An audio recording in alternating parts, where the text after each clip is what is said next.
All right, really quick before I get into the video, I just want to thank you guys for getting me up to 5,000 subscribers here on YouTube.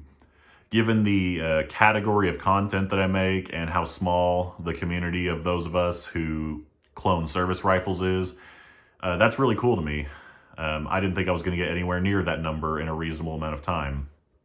So I just want to say thank you to you guys, and this video is going to be kind of a treat for my subscribers. It's not going to be the most informational video out there. And in fact, as the title of the video, as clickbaity as it is, indicates, this is not exactly what I would consider an ideal suppressor collection for your average gun enthusiast. So what I mean by that is a lot of these suppressors are either outdated, overpriced, or both, and that in most of these cases, there are better options currently available on the market for them, both in terms of your cost and in terms of performance. And also availability on a lot of these suppressors is pretty limited, so the effort that you have to put into building a collection like this is way, way greater than if you just wanted to have the best, most practical suppressors out there. So, yeah, I just want to get that out of the way. This is not the most impressive suppressor collection out there. I'm aware that there are people with many, many more cans than me out there, both in terms of quality and quantity. I just wanted to do this for my subscribers and also answer a few questions that I get regularly pertaining to my suppressors. So I'm going to start on the small end and work my way up to the larger suppressors. And at the end of the video, I'm going to give you guys an somewhat exciting announcement pertaining to this suppressor here and my future content. So getting right into it, starting with my smallest suppressor, this is my rugged Oculus 22. And I'm not going to dwell in any of these for too long. I'm just going to give you a brief overview of each. This is a really solid 22 suppressor, both in its decibel reduction performance and its build quality. You can actually shorten this suppressor by unthreading it right here and then moving the end cap back. So you can have it in the smaller K configuration or the full-length configuration, which you see here. And it's a great performer as far as sound quality goes. I have not had any issues with it affecting accuracy or anything like that. Yeah, I mean, it's a really, really solid 22 can. I highly recommend them. Moving on to my shortest suppressor, this is the SilencerCo Omega 9K. There was a point in time just a few years ago where this was a must-have in a lot of guys' suppressor collections, and that's because it's a really, really ideal option for pistol caliber carbines, especially guns that you want to keep short and compact. So these are very versatile suppressors in terms of what mounts you can put on them. They're also rated for 300 blackout, which is cool. But yeah, there are better options out there now, such as the Dead Air Wolfman 9mm. I think that is a little bit better can because it lets you shorten it to about the same length as this can, but it's wider in diameter. So for a pistol caliber carbine, you're going to get something that doesn't add, too much length to the gun, but has better sound performance than the Omega 9K. But again, these are still solid suppressors. I still recommend them. I just think there are better options out there now. So the next suppressor on my list is one that is pretty controversial every time I post it online. People either love these or they hate them. They love them because they're classic. I mean, these are used on many, many different service rifles and have been for a long time now. This is the Knight's Armament QDSS NT4 suppressor for 5.56 rifles. The people that tend to hate these suppressors hate them because they're overpriced. And I can't disagree with that. These run for $1,500 to $1,600 when you can find them. And although they are solid suppressors, I mean, they are built like a tank. They're really not giving you that much than a lot of other options on the market. You're getting kind of an outdated mounting system with this gate latch locking ring setup. Knight's Armament does sell a newer line of suppressors with, in my opinion, the best mounting system on the planet, and that is the QDC suppressors. So if you want basically the performance of an NT4 with its, famously low tone in sound suppression, go with a QDC suppressor. I actually have quite a bit of experience with those too, and those are fantastic. Moving on, this is another suppressor that, while it is an extremely good performer and I love these cans, I can't necessarily recommend them right now because they're discontinued and quite pricey when you can find them for sale. This is a Sig Sauer SRD762 suppressor. And what's cool about these is, other than the fact that there are some military service rifles that use SIG suppressors, such as the SIG LVAW used by CAG, or Naval Special Warfare's Rattler PDW, aside from that, they're also cool because they're just really good performers. These are lightweight for a suppressor of their type because they have baffles that are welded directly together, as opposed to a traditional suppressor, which would have a sleeve that goes over it to hold everything together. And because they lack that sleeve, they're lighter, and they also have a wider diameter than a typical suppressor. As far as the baffles themselves go, the internal diameter and the internal volume of the suppressor is much higher than a traditional can, which helps in sound suppression and reducing gas blowback. So again, I would love to recommend these when they were still available for like $600 to $1,000, depending on what model you got. I would recommend them all day, but I would not recommend them for the prices they're currently going for. And the same goes for this one. This is the Sig Sauer 762-QD. And again, really solid cans, not worth the money they're going for right now. So this is the exact same can as the prior one, just with a QD mounting system rather than the direct thread that the other one had. Moving on, this is the Dead Air PBS-1 Wolverine. And this is another suppressor I wouldn't necessarily recommend unless you absolutely have a specific need for it, which would be the case if you have a bunch of AK type rifles. These are configurable for pretty much any AK that you can imagine. They're built super tough. They have a rating for 762 by 54R with no barrel restriction, full auto. So that tells me these are pretty much indestructible, but they're not that quiet, and they're pretty heavy. So they do have that classic look of a Russian style suppressor for an AK. So if you're like me and you just like the looks of this and the ease of the mounting system for AKs, they are a good option, but I would not buy that as your only 30 caliber suppressor. Not by a long shot. Moving on, here's another suppressor that I would not really recommend to most people, and that is the Knights Armament Mark 23/USP Tactical suppressor. So while these can be used on a few other guns other than the Mark 23 or the USP, making them more versatile than a lot of suppressors in my collection, they're extremely overpriced. And that's even before you take into consideration the fact that when these are out of stock and can't be found at normal retailers, they go for 2 to 3 times MSRP on Gunbroker. If you check right now, as of the day I'm uploading this video, you'll see some people trying to get $5,000 or $6,000 for these, which is absolutely insane. I mean, anyone who pays that, to be honest, is kind of brain dead. They're cool suppressors. They have a classic design with Knights Armament's kind of spot welds. So they look really cool, and they look really cool on a Mark 23 or a USP Tactical, and they make up kind of a classic package from back in the day. But yeah, I would not go out of my way to get one of these unless you're like me and you're a collector and you like cloning. As far as sound performance goes, they're pretty good, but again, not worth the money. Even retail cost on these is like $1,500 or $1,400 or $1,500, which in my opinion is too much for what you get. And moving on to yet another very specific suppressor. This is the B&T MP9/TP9 suppressor. And as the name implies, this is for the B&T MP9 or TP9. They do make a tri-lug adapter you can attach to this, which will let you run it on other pistol caliber carbines with a tri-lug.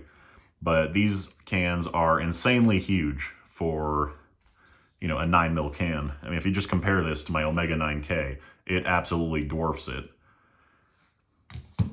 While the larger size does give it a little bit better sound reduction, there aren't that many baffles in these, and that's a result of the B&T B&T designing these with a low back pressure, which is necessary on the MKII or the TP9 because you don't want to speed up the bolt speed too much and risk breaking something.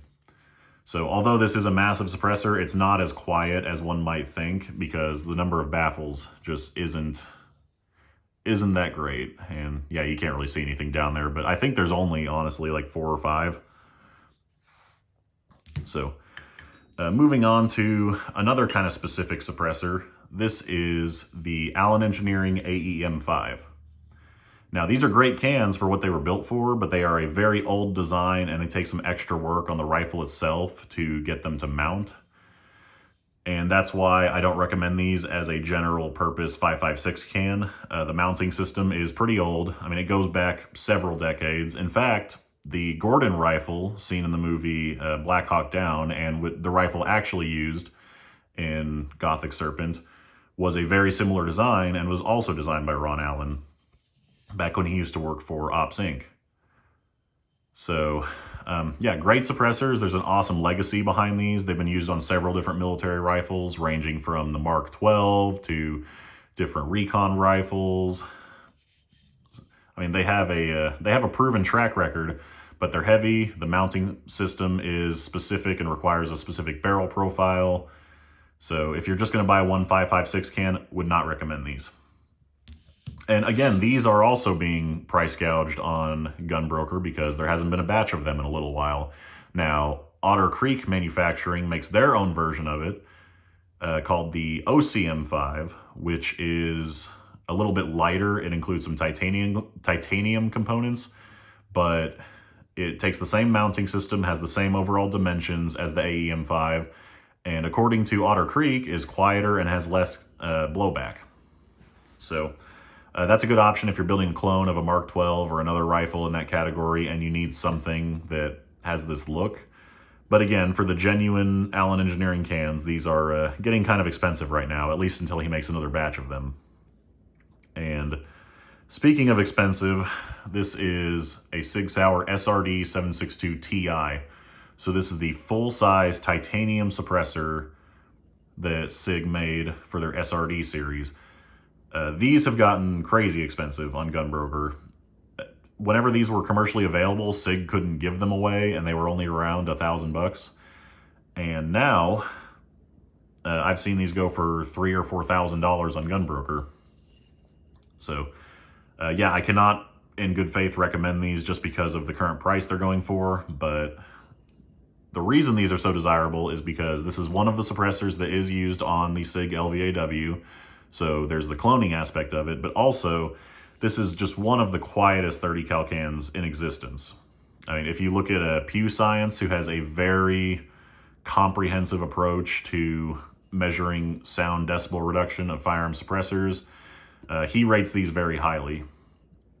And there's a couple of reasons why these are so quiet.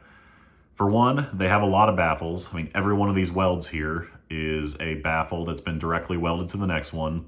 They're larger in diameter than Sig's other cans. These are 1.75 inches in diameter, as opposed to their standard steel suppressor, which is 1.625.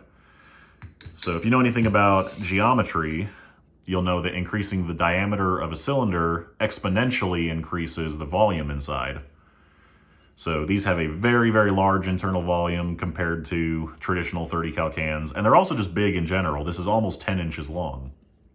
So for a 300 blackout, this is really as good as it gets. I mean, this is pretty much, as the market stands right now, as quiet as you can get 300 blackout, you know, obviously with subsonic ammunition currently. So, but again, can't recommend them in good faith because there are suppressors that are 99% as good or arguably as good for much less. So getting into yet another very specific can, this is my GSL UMP45 45 ACP suppressor. So what makes this very specific is the fact that it is set up for the UMP45's flange mount, which in itself is kind of controversial because the flange mount is much inferior, in my opinion and most people's opinion, to something like a tri-lug. Because HK actually had some issues with the machining on the flange mounts, and even after those were fixed and suppressors were actually fitting the way they were supposed to, it's just not as good of a mount. It's not as quick or repeatable as a tri-lug. But getting into the can itself, it's fairly lightweight for how large it is. This one is around 10 inches and has a decent number of baffles inside. So it's fairly quiet. You know, 45 ACP in general is subsonic just by nature. So the sound performance is good. GSL is known for making pretty quiet suppressors. But yeah, not something I'd necessarily recommend even to somebody who has a UMP45, simply because you can set up a UMP45 with either another quick detach mount system or just a direct thread with standardized threading on the end of the barrel. Yeah, unless you're just going for a very authentic German UMP45 with the original flange mount, wouldn't really recommend these. Now, if you do have that, I think this is the best option. The B&T suppressors with the flange mount are pretty much never available, and my understanding is these are actually much quieter than those. So, you know, all things considered, I would recommend GSLs if you're looking for a flange mount suppressor.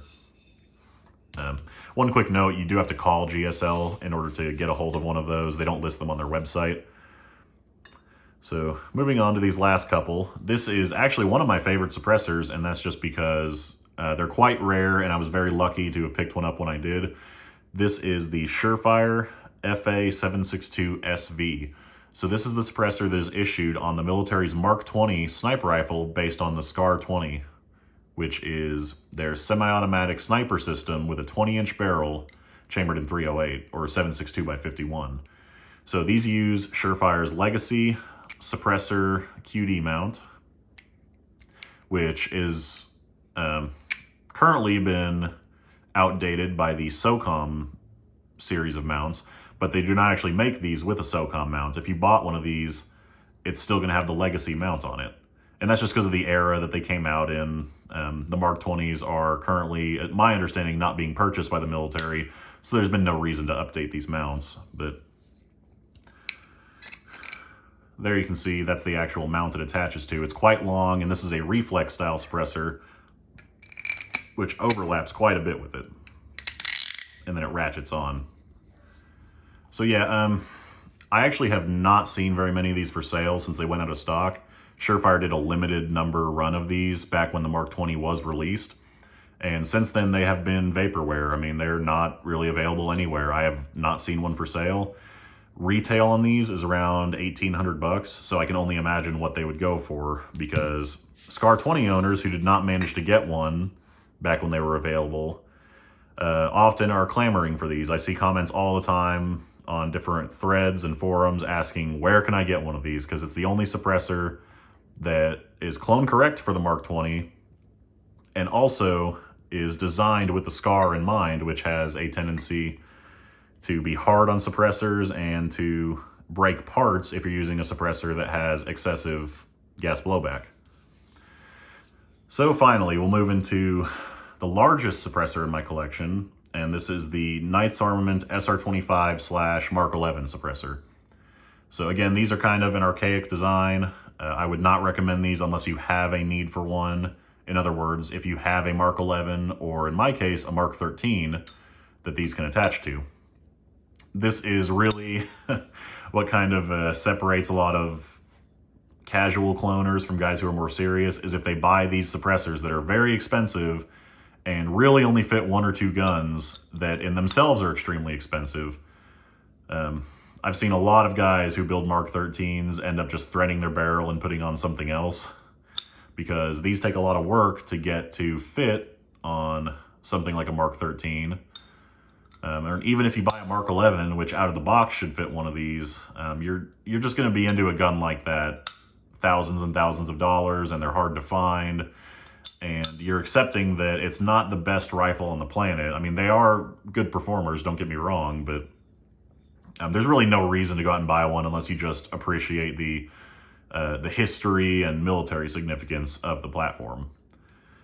So I don't remember the exact dimensions of this off the top of my head, but the Surefire, which is about 10 inches long, if I recall right, is quite a bit shorter. So if I had to guess, this is around 12 inches. And it is a reflex design like the Surefire. The barrel of my Mark 13 goes up to about here inside, and there will be channels cut in the barrel that the gate latch will fall through to lock it into place.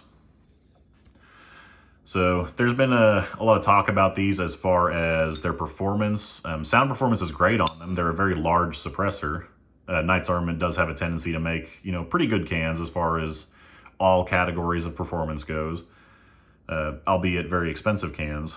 But the mounting system has been a point of contention because these are not necessarily the most accurate and repeatable mounting system out there. In fact, on the Mark 13, people rely on the fact that a carbon seal will actually form between the barrel and the suppressor to lock these into place and maintain the accuracy of your rifle. So, yeah, it takes a few rounds for that to happen, but once the carbon seal forms, you'll see a consistent point of impact from your rifle. But yeah, before that, it'll kind of wander around before the suppressor seals itself in place. As a result of that, you don't want to take these suppressors on and off at all if you have to.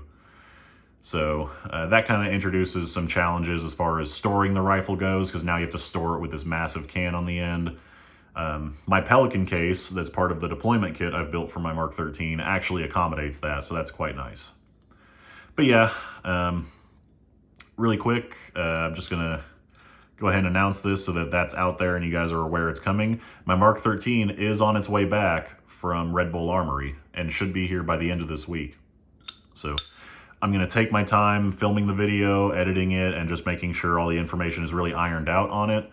But yeah, the conclusion of my 4-part series on building my Mark 13 Mod 5 is coming to a close. So that is pretty exciting, at least to me, and I hope to you guys as well. So keep an eye out for that. That should be coming fairly soon. If you have any questions, go ahead and feel free to leave them down in the comments section below. I'm more than happy to answer them, though I'm probably going to ignore the majority of the questions that just ask which one is my favorite suppressor or which one's the quietest. For me, that's not really the point.